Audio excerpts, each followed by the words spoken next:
자, 여러분 이제 우리가 이제 세 번째 부분에서 조금 보셔야 될 게 주택법부터 시작해서 우리 농지법 그리고 걸치는 경우까지 설명할게요. 자, 주택법 부분. 자, 주택법에서는 뭐 나온지 아시죠? 조건을 물어보는데 이 소형주택. 소형주택은 어디에 속하는 거죠? 도시형 생활주택. 도시형 생활주택에 소형주택이 들어가잖아요. 그렇죠? 그럼 소형주택에 대한 요건 자체만 또 시험지에 물어보잖아요. 세대별 주거전용 면적이 소형주택이 되기 위해서는 얼마요? 60제곱미터 이하입니다. 일반적인 도시형 생활주택은 국민주택 규모 이하거든요. 근데 그 중에서 소형주택이 되기 위해서는 주거전용 면적이 60제곱미터 이하예요. 이거 조심하셔야 돼요. 그리고 세대별로 독립된 주거가 가능하도록 욕실하고 부엌을 설치합니다. 그리고 주거전용 면적이 30제곱미터 미만이 되는 경우일 때는 욕실하고 뭐죠? 보일러실. 이게 또 시험 문제 욕실하고 뭐죠? 부엌을 제외한 이렇게 시험에 나왔습니다. 욕실하고 뭐죠? 보일러실을 제외한 부분을 욕실하고 보일러실을 제외한 부분을 하나의 공간으로 구성하도록 되어 있습니다. 주거전용 면적이 30제곱미터 미만일 경우 욕실하고 보일러실을 제외한 부분을 하나의 공간으로 구성할 것. 그리고 전용 면적이 이제 뭐냐면 30제곱미터 이상이 되잖아요. 그러면 좀 뭐가 돼요? 넓어졌으니까 침실을 쓸 수가 있다는 얘기예요. 그때는 침실을 몇 개? 3개 이내로 구성. 3개 이상이 아니에요. 아무리 하더라도 3개를 넘게 할 수는 없어요. 그래서 3개 이내로 구성하지만 그때 침실이 2개 이상인 세대수가 나오게 되면 사람 수가 많아서 주차에 대한 문제가 생기기 때문에 그 세대수는 소형주택 전체 세대수의 규모를 제한합니다. 얼마로? 3분의 1을 넘지 않도록 하라 얘기입니다. 그리고 소형주택은 조건이 뭐가 돼요? 지하층에는 세대를 설치하지 아니할 것. 지하층에는 세대를 설치하지 아니할 것. 되죠? 그 다음 주택법에서 또 하나 나오는 게 뭐냐면 이거 세대 구분형 공동주택 요건입니다. 세대 구분형 공동주택. 일단 세대별로 구분된 각각의 공간마다 이게 구별이 돼 있어야 되잖아요. 그럼 당연히 들어가는 곳, 들어가서 우리가 생활할 수 있는 욕실이나 부엌도 다 따로 있어야 돼요. 그래서 욕실 따로 있고 그 다음 부엌 따로 있고 현관 따로 있어야 됩니다. 됐죠? 이렇게 됩니다. 됐나요? 그리고 또 하나의 세대가 통합해서 사용할 수 있도록. 나중에 이제 이건 구분해서 쓰다가 별도로 이제 이걸 뭐죠? 세를 줬다가 나중에 또 하나로 합칠 수도 있어야 되잖아요. 그래서 사용할 수 있도록 세대 간에는 그걸 연결할 수 있는 문이나 그 다음에 나중에 터서 바로 쓸 수 있는 경량 구조의 경계벽 등을 설치하도록 되어 있습니다. 구분을 할 때. 그 다음 또 하나가 세대 구분형 공동주택의 세대수가 항상 기억하세요. 구분형, 부분형 세 글자, 부분형 세 글자, 부분형 세 글자. 그래서 세대수가 해당 주택단지 안에 공동주택 전체 세대수의 얼마? 3분의 1을 넘지 않아야 됩니다. 그리고 세대별 구분된 각각의 공간의 주거된 면적 합계가 그러니까 세대수도 그렇고 면적도 그렇고 얼마? 3분의 1입니다. 그래서 주거적 면적 합계가 해당 주택단지 전체 주거적 면적 합계 얼마? 3분의 1을 넘지 않는 등 국장이 정하여 고시하는 주거적 면적 비율에 관한 기준을 모두 그러니까 이 주거적 면적 비율 부분을 대해서 얼마로 해야 된다 그런 기준은 없어요. 그냥 국장이 정하는 고시하는 비율에 관한 기준을 모두 충족하면 되는 겁니다.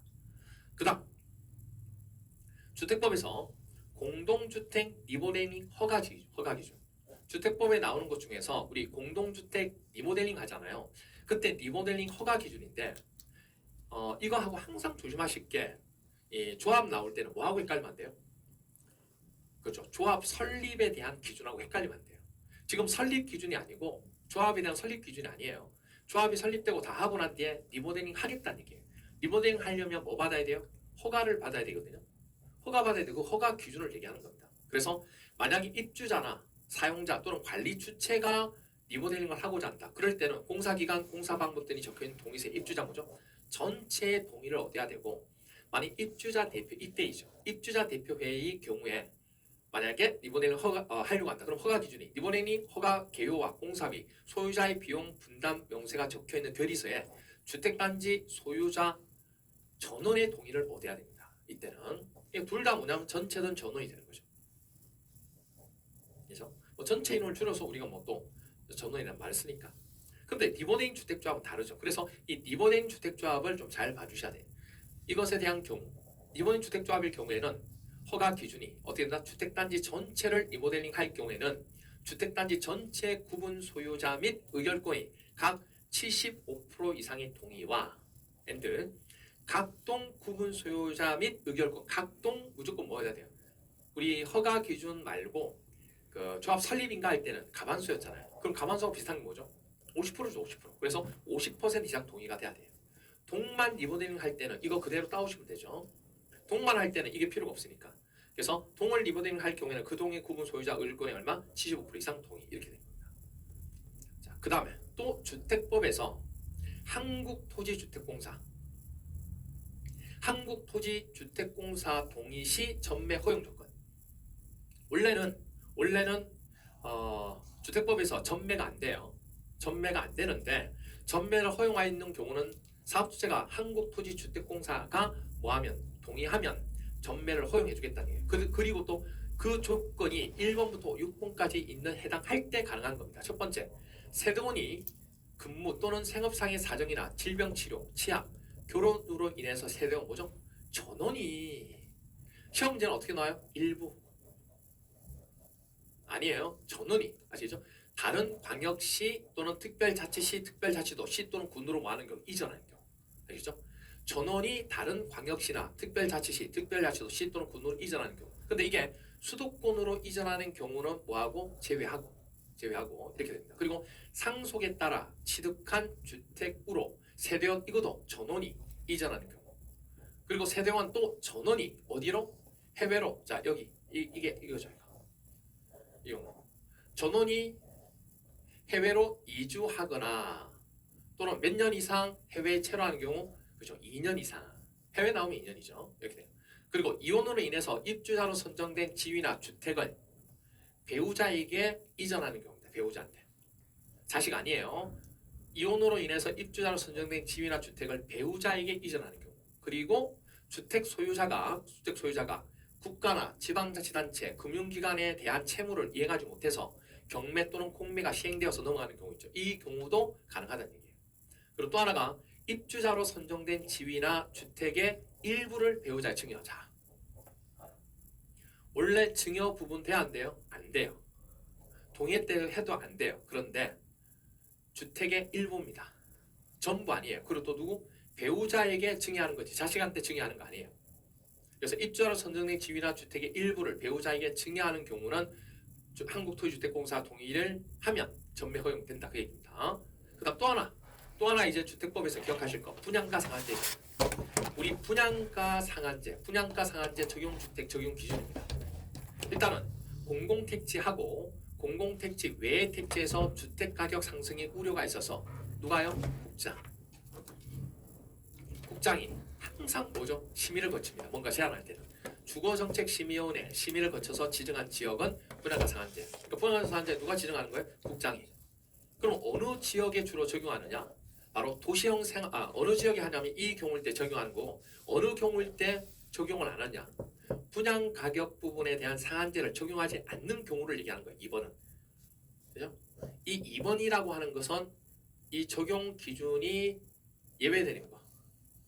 예외가 아니고 제외죠. 제외되는 거. 도시형 생활주택 분양가 상한제 적용 안 해요. 또 하나 관광특구에서 건설 공급하는 공동주택으로서 해당 건축물의 층수가 얼마? 50층 이상이거나 높이가 얼마죠? 53, 15. 왜냐하면 이거는 뭐가 되는 거니까? 주택법이니까. 건축법일 때는 한 층의 높이를 4m로 보지만 주택법이니까 한 층의 높이를 3m로 보죠. 그래서 53, 15, 150m 이상인 경우. 둘 중에 하나입니다. 둘 다 만족하는 게 아니고 지금 50층 이상이거나 높이가 얼마죠? 150m 이상인 경우 이렇게 되는 거예요. 그리고 공공재개발 사업에서 건설 공급되는 주택일 때 그리고 주거재생혁신지구에서 시행하는 혁신지구재생사업 시행 면적이 1만 제곱미터 미만인 거. 그러니까 큰 규모가 아니고 1만 제곱미터 미만인 사업에 대해 원래 이 부분에 대해서는 우리가 분양가 상한제를 적용한다고 얘기했잖아요. 한다고 했는데 이 정도 미만일 때는 적용하는 부분에서 포함시키지 않겠다 그 얘기를 하는 거예요. 그래서 1만 제곱미터 미만인 사업이나 건설 공급된 주택 전체 세대수가 300세대 미만인 경우에는 어디에도 주거재생 혁신지구에서 이루어지는 사업 부분이 이더라도 우리는 분양가 상한제 적용하지 않겠다 그 얘기입니다. 그거 조심하셔야 돼요. 그래서 이런 부분 여기에 해당되는 부분에 대해서는 분양가격에 적용하지 않겠다 그 얘기입니다. 그렇죠? 그 다음에 또 하나 이제 나오는 게 이겁니다. 주택 과열 지구를 지정한 조건이죠. 이것도 정말 많이 나오죠. 주택 과열 지구를 지정하는데 주택 과열 지구는 누가 지정하죠? 국장하고 시도지사. 보통 보면 제한하는 것은 국장인데 투기 과열 지구일 때만 누가 들어가요? 시도지사가 들어가요. 지정권자가. 그럼 그때 첫 번째 A 1번이 뭐냐면 투기 과열 지구 지정 언제? 직전 월부터 소급해서 주택 공급이 있었던 몇 개월이에요? 2개월 동안 해당 지역에서 공급되는 주택의 월별 평균 청약 경쟁률이 보통 얼마요? 5대 1을 초과했거나 국민주택은 더 심하죠. 그러면 얼마? 2배가 됩니다. 10대 1을 초과하는 경우. 그렇죠? 워낙 인기가 더 많으니까. 그래서 일반적인 경우는 5대 1. 그 다음에 국민주택 규모일 때는 2배, 10대 1 초과일 때. 그때 우리는 투기과열지구로 지정하겠다. 또 하나는 투기과열지구 지정 직전 올해 주택 분양 실적이 뭐가요? 주택 분양 실적. 분양 실적이 얼마 없는 거죠. 그러니까 뭐냐면 투기과열지구가 된다는 것은 공급이 그만큼 없는 거예요. 수요는 많은데 공급이 없으니까 투기가 과열될 수밖에 없죠. 그래서 주택 분양 실적이 전달보다 30% 이상 감소하는 경우, 늘어나는 경우 아니에요. 늘어나면 공급이 많은데 뭐가 문제가 돼요? 그렇죠? 해당 지역에 속하는 시도 주택 보급률이 전국 평균 이하가 될 때가 문제가 되는 거예요.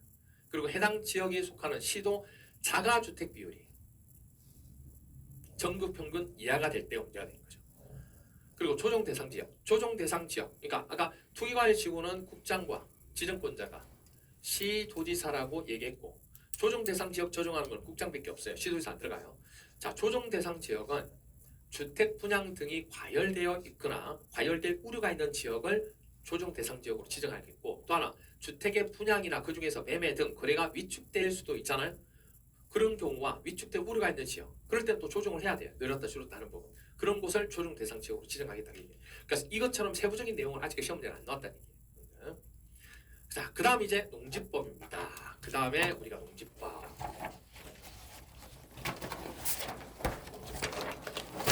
농업이 아닌 자가 농지를 소유하는 경우가 있죠. 조건. 농업인이 아닌 자가 농지를 소유하는 경우. 첫 번째가 국가나 지방자치단체가 농지를 소유하는 경우 가능하고요. 상속으로 농지를 취득해서 소유하는 경우 가능합니다. 그리고 8년 이상 농업 경영을 하던 사람이 인농한 후에도 계속해서 인농 당시 소유하고 있던 농지를 계속 소유하는 경우도 농업인이 아닌 자가 농지를 소유할 수 있어요. 그리고 주말 체험 영농을 하려고 농지를 많은 경우 소유하는 경우 그런 경우도 우리가 농업인이 아닌 자가 농지를 소유할 수 있습니다. 그런데 이 경우일 때는 좀 농업을 안 짓는 사람이 농지를 소유하고 있으니까 야 이건 좀 불평등하다. 농사도 안 지으면서 너 가지고 있는 게 말이 돼? 그래서 좀 뭔가 페널티를 줘야 되겠다. 그래서 소유할 수 있는 상한값을 정해놓습니다. 그래서 농지 소유 상한의 제한 이렇게 있죠. 하지만 국가나 지자체가 가지고 있는 것을 제한할 수는 없습니다. 그래서 이거에 대한 소유 상한 제한은 없어요. 상속은 여러분들 기억하죠? 상속은 만족하죠? 그래서 얼마까지? 만족하니까 1만 만족하니까 제곱미터까지만 소유합니다. 그리고 8년 이상 농업 경영을 하고 다른 일을 하려고 이제 하려고 한 사람이죠. 그런 사람 할 때는 농지를 가지고 있는데 만족하잖아요. 이도 1만. 그래서 인농 당시 소유 농지 중에서 1만 제곱미터까지. 자, 주말 체험 영농을 하려고 농지를 소유하는 경우입니다. 이거는 얼마나? 많이 못하겠죠. 세대원 전부가 소유하는 총 면적이 얼마? 1,000제곱미터 미만의 농지를 소유하도록 되어 있어요. 그죠? 세대원 전부가 소유하는 총 면적이 1,000제곱미터 미만. 그러니까 1,000제곱미터 미만이니까 1,000이 포함되지 않는 거예요. 그래서 이거 기억할 때 주말 체험 때문에 하는 거잖아요. 체험 때문에. 주말 체험 주말 이렇게 됩니다. 그 다음에 농지법에서 이거 농지 취득 자격 증명을 발급받지 않고 농지를 취득할 수 있는 경우 농취증을 보통 발급받아야지만 농지를 취득할 수 있거든요. 근데 농취증을 발급받지 않고 농지를 취득할 수 있는 경우는 이거 기억나세요? 국상이나 농어촌 합병 시 뭐한다? 가능하다 이렇게 얘기했습니다. 그래서 국상이나 국가나 지방자치단체가 농지를 소유하는 경우 그리고 상속으로 농지를 취득해서 소유하는 경우 그리고 한국농어촌공사가 농지를 취득하는 경우 그러니까 이거하고 이거는 공공일 때 해당하는 거죠. 어떻게 보면. 그 다음 상속은 모든 걸 뚫고 지나간다고 얘기했습니다. 그리고 또 하나가 뭐냐면 농업법인이 합병이나 분할 합병으로 농지를 취득한 원래 농취증을 발급받아서 했던 농지가 있고 이거 똑같은 거예요. 그걸 합칠 때는 크게 문제가 없죠. 그다음에 원래 같이 쓰던 걸 나누는 것도 상관이 없어요. 그래서 공유농지의 분할로 농지 취득하는 경우, 그리고 시효가 끝남으로 해서 그걸 내가 가져가게 되는 경우 있잖아요. 그런 경우일 때도 어차피 그 농지는 그렇게 받았던 상황이기 때문에 내가 가져오는 건 문제가 없어요. 그래서 시효의 완성으로 농지를 취득하면 이 경우일 때는 농지점 발급받지 않고 농지를 취득할 수 있다. 그래서 아까 얘기했지만 국상이나 농어촌 합병 분할 시 이렇게 기억하면 돼요. 농어촌, 국상이나 농어촌 합병 분할 시 우리는 농지점 발급받지 않고 농지 취득할 수 있다. 그 다음에 소유농지를 뭐 하는 경우 위탁경영. 소유한 농지를 제3자한테 위탁경영하는 거예요. 그럼 이것도 제3자한테니까 숫자는 3이 나와요. 그래서 내가 병역법에 따라서 징집이나 소집되어서 군에 가야 돼요. 그러면 뭐 할 수 없어요? 착용할 수 없잖아요. 그럼 위탁경영해야지. 그리고 국외 여행 중인 겁니다. 국내 여행은 안 돼요. 반드시 뭐죠? 국외. 국외는 몇 개월?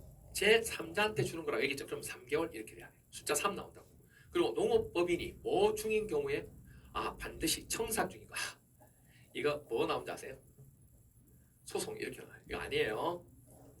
그러니까 농업법인이 청산하고 있으면 이걸 자기가 못 하잖아요. 그때 위탁하겠다 얘기입니다.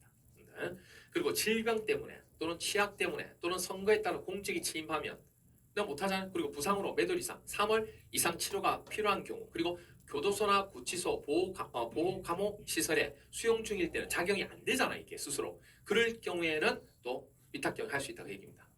그리고 또 하나 이 5번을 좀 조심하셔야 돼요. 5번 위에 거는 전부 다 내가 못해서 내가 못하기 때문에 다른 사람한테 위탁 경영이고 5번은 먼저 내가 하고 있는데 이 손이 부족해서 날 좀 도와달라고 그 얘기를 하는 거예요 지금. 그래서 자기의 농업 경영에 관련된 가지치기, 열매 속기, 재배 관리 이런 거 할 때 손이 많이 필요하잖아요. 이런 수확에 해당하는 농작업의 1년 중 내가 30일 이상은 직접 종사하는데 혼자서 너무 힘들다는 얘기예요. 그때 사람들을 위탁 경영에서 쓸 수 있도록 해달라. 그 얘기를 하는 거예요. 그 얘기. 그래서 1번부터 4번까지는 다른 사람들 전부 다 5번은 같이 하는 경우를 얘기하는 겁니다. 됐죠? 그 다음에 농지법에서 또 나온 게 농지를 임대하거나 무상 사용하게 할 수 있는 경우입니다. 임대한다든지 무상으로 사용하게 하는 거. 두 가지 케이스. 이거 알아달라고 했죠. 연령대가 높아서 농사를 짓기가 힘들면 그때 가능하다는 얘기예요. 그래서 60세 이상 농업인은 자신이 거주하는 시군에 있는 소유농지 중에서 자기 농업 경영에 이용한 기간이 몇 년? 5년이 넘은, 그러니까 적어도 5년이 넘은 농지를 임대하거나 무상 사용해 하려고 할 때, 아시겠죠? 몇 년? 5년이 넘은 농지를 임대하거나 무상 사용할 때 그렇게 할 수 있도록 하겠다는 얘기예요. 그 다음 또 하나는 소유하고 있는 농지를요, 무슨 목적으로? 주말 체험 목적으로. 주말 체험 용역을 하려는 자에게 이제 임대하거나 무상 사용할 때 가능하도록 해주겠고, 또 하나 아예 주말 체험 용역을 하려는 자에게 임대하는 것을 업으로 하는 자 있죠. 그런 자에게 임대하거나 무상 사용하는 것도 허락해주겠다는 얘기예요. 원래는 자기 경영을 하는 게 원칙이잖아요. 그렇죠? 이런 분들. 그 다음에 농지 전용 시 허가받지 않아도 되는 거예요. 원래는 농지를 뭐 할 때 농지 외에 다른 목적으로 바꿀 때는 허가를 받든 신고하든 해야 되거든요. 근데 농지 전용할 때 허가하지 않아도 되는 거. 첫 번째가 다른 법률에 따라서 농지 전용 허가가 먼저 받은 경우 의제되는 협의를 거쳐서 농지 전용한 거예요. 그래서 협의했다는데 내가 뭐라고 그래요? 응? 아니 다른 법에서 다른 법률에 따라 농지 전용 의제에 대해서 협의를 다 했다는데 거기다 내가 태클을 걸 수는 없잖아요. 이거 인정해야죠. 그리고 도시지역 또는 계획관리 지역에 있는 농지로서 주무장관 또는 지방자치단체 장이 농림축산식품부 장관과 협의를 거친 농지나 협의 대상에서 뭐죠? 제외되는 농지를 전용하는 경우. 그러니까 이것도 협의를 한 거예요. 도시지역이나 계획관리 지역에서 우리가 계획을 하는 거죠. 그때 농지로서 주무장관 또는 지방자치단체 장이 농장과 협의를 거쳐서 농지나 협의 대상에서 제외되는 농지를 다른 걸 목적으로 사업을 하기 위해서 이제 하는 거죠. 말 그대로. 그 다음에 산지 전용 허가를 받지 아니하거나, 원래는 산지를 다른 목적으로 쓰기 위해서 전용 허가 받아야 되거든요. 근데 그걸 받지 않고 또는 산지 전용 신고도 하지 아니하고 불법으로 개간해서 농지를 했대요. 그럼 당연히 이거는 문제가 되죠. 그런데 그걸 다시 산림으로 뭐죠? 복구했습니다. 그럼 딱히 뭐라고 할 말이 없어요.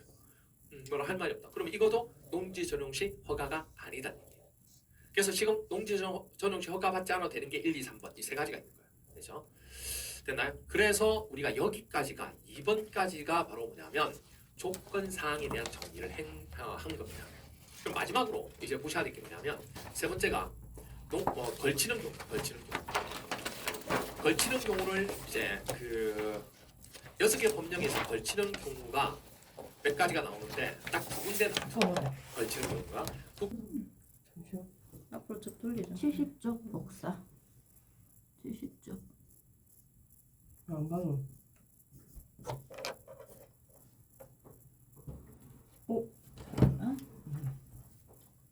캐고로 되지. 아이고 뭐가 많다 장애가. 몇 가지가 나오는데 딱 두 군데 조금만 돌리면 돼. 있다는 얘기예요. 그래서 지금 농지 전용시 허가받지 않아도 되는 게 1, 2, 3번 이 세 가지가 있는 거예요. 그렇죠? 됐나요? 그래서 우리가 여기까지가 2번까지가 바로 뭐냐면 조건 사항에 대한 정리를 한 겁니다.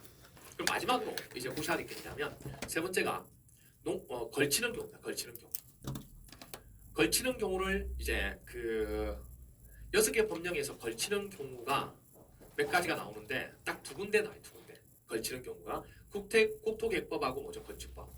걸치는 경우가 국토계획법, 건축법이 나오는데 일단 하나의 건축물이 또는 대지가 몇 개, 둘 이상의 용도지역이나 용도지구나 용도구역에 걸치는 경우 있잖아요. 그때 국토계획법하고 건축법 거의 똑같은데 조금 다른 부분이 있어요. 그거 지금 설명하는 거예요. 국토계획법일 때는 일단 어떻게 하냐면 대지일 때 가장 작은 부분의 토지 규모가 330제곱미터 이하냐 그 초과냐 그 두 가지가 있어요.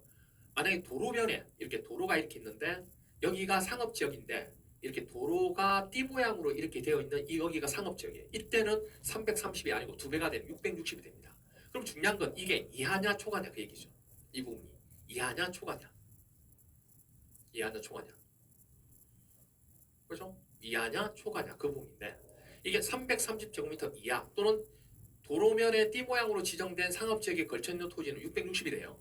660 이하일 때는 건폐율과 용적률은 가중평균한 값을 씁니다. 가중평균이라는 얘기는 뭐냐면 두 개를 합친다는 개념이 돼요. 가중평균은 저 밑에는 전체 대지 면적 그리고 지금 나누어져 있는 게 두 개로 나누어져 있잖아요. 뭐 이런 식으로 나누어져 있을 때 여기 지역이 있고 여기 지역이 걸쳐 있는 거니까 이 두 개가 있다. 두 개의 땅을 내가 소유하게 되는 거니까 걸쳐 있는 경우 그때 이 A라는 곳 있고 B라는 곳이 있다고 보죠. 그러면 A 지역이 가지고 있는 면적이 있겠죠. 그 면적에다가 용적률을 곱하든 건폐율을 곱하면 돼. 왜?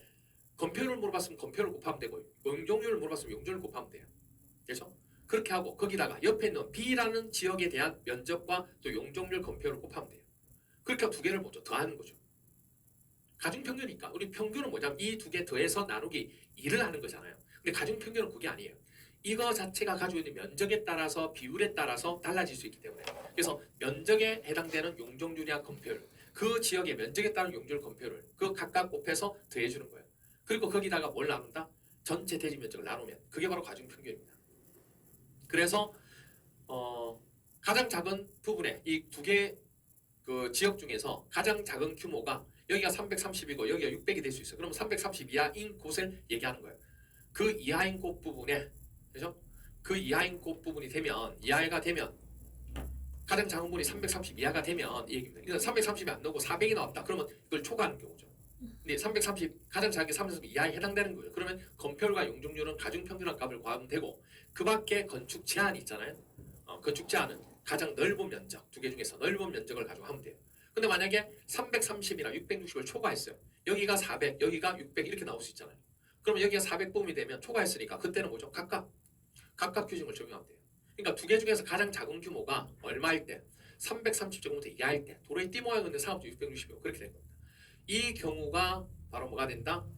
대지 부분에 관한 형태에서 국토계획법 얘기고 건축법일 때는 보시면 대지가 지역이나 지구 또는 구역에 걸쳐 있는 경우 그 건축물과 대지 전부에 대해서 어떻게 하면 되냐? 대지 과반이 속하는 그러니까 건축법 좀 틀리죠. 국토계획법하고 좀 다르잖아요. 국토계획법은 이렇게 가장 두 개 중에서 걸치고 있는 것 중에서 작은 부분의 규모가 330 또는 660일 때 따져보는 거고 건축법일 때는 그런 거 따질 필요 없어. 대지가 지역이나 지구 구역에 걸쳐 있다. 그럼 어떻게 하면 되느냐? 그 건축물과 대지 전부에 대해서 대지의 가반 두 개 중에서 걸치고 있는데 이게 400이고 여기가 400이고 여기가 600이다. 그럼 두 개 중에서 가반이 있는 게 600이잖아. 그 600 있는 땅의 지역에 적용을 하면 된다. 이게 이 전부 다를 이 지역으로 보면 된다는 얘기예요. 그래서 가반이 속하는 지역이나 지구 구역 안에 건축물 대지에 관한 규정을 적용하면 된다는 얘기예요. 이 건축법은 심플하죠. 어떻게 보면. 국토계획법이 까다로운 거지. 그리고 둘 다 해당되는 것 중에서 하나의 대지가 녹지 지역과 그 밖의 용도 지역, 지구 또는 구역에 걸쳐 있는 경우에는 각각 하면 그러니까 녹지 지역 나오면 건축법이든 국토계획법이든 건축법이든 녹지 지역 나오면 각각 무조건 각각.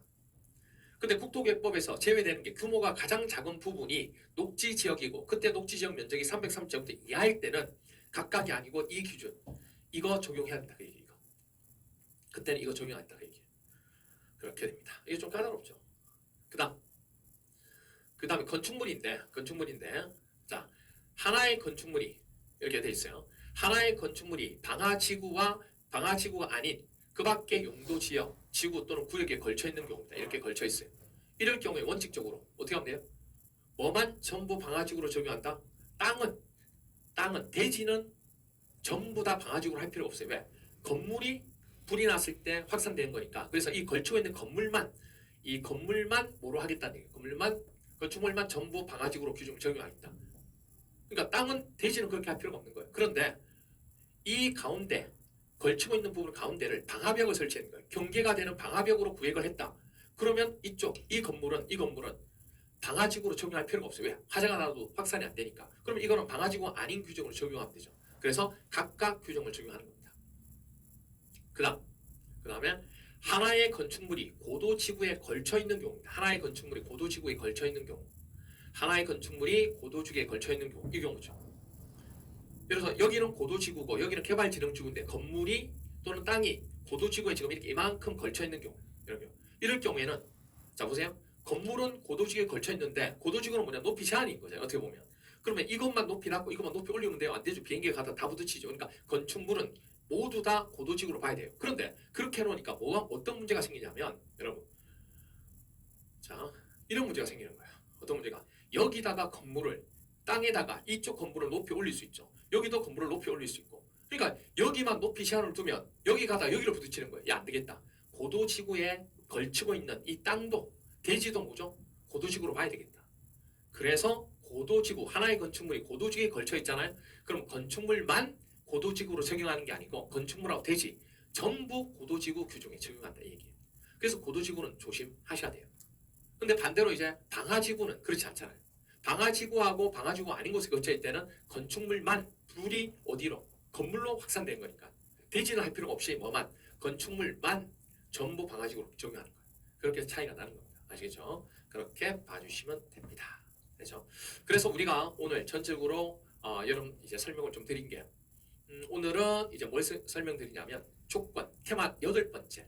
테마 8번째에 대해서 설명을 좀 드렸습니다. 테마 8번째는 아까 얘기했듯이 조건별 조건에 대한 내용들입니다. 걸치는 경우까지 해서 조건을 정리했고 다음 시간에 제가 이제 또 다음 시간에는 뭘로 정리할 거냐면 테마 9번 OX죠. OX는 6개 법령에 대한 OX입니다. 내용이 되게 많아요. 내용이 되게 많지만 OX 형태를 왜 그런지 이제 빨리빨리 설명을 좀 드리도록 하겠습니다. 이건 OX 스피드 형태예요. 스피드 퀴즈 아시잖아요? 그런 것처럼 이거 왜 틀리고 왜 그렇게 되는지 그것만 탁탁 짚고 넘어갈 거예요. 자세히 설명은 안 하고 그래서 여러분들 간단하게 보고 파악할 수 있도록 OX 형태로만 가지고 설명을 좀 드리도록 할 겁니다. 다음 시간에는. 그래서 오늘은 이 조건별 테마 8번에 대해서 설명을 좀 드렸습니다. 여기까지 해서 복습을 좀 잘 해주시기 바랍니다. 아시겠죠? 오늘 여기까지 하도록 하겠습니다. 쓰겠습니다.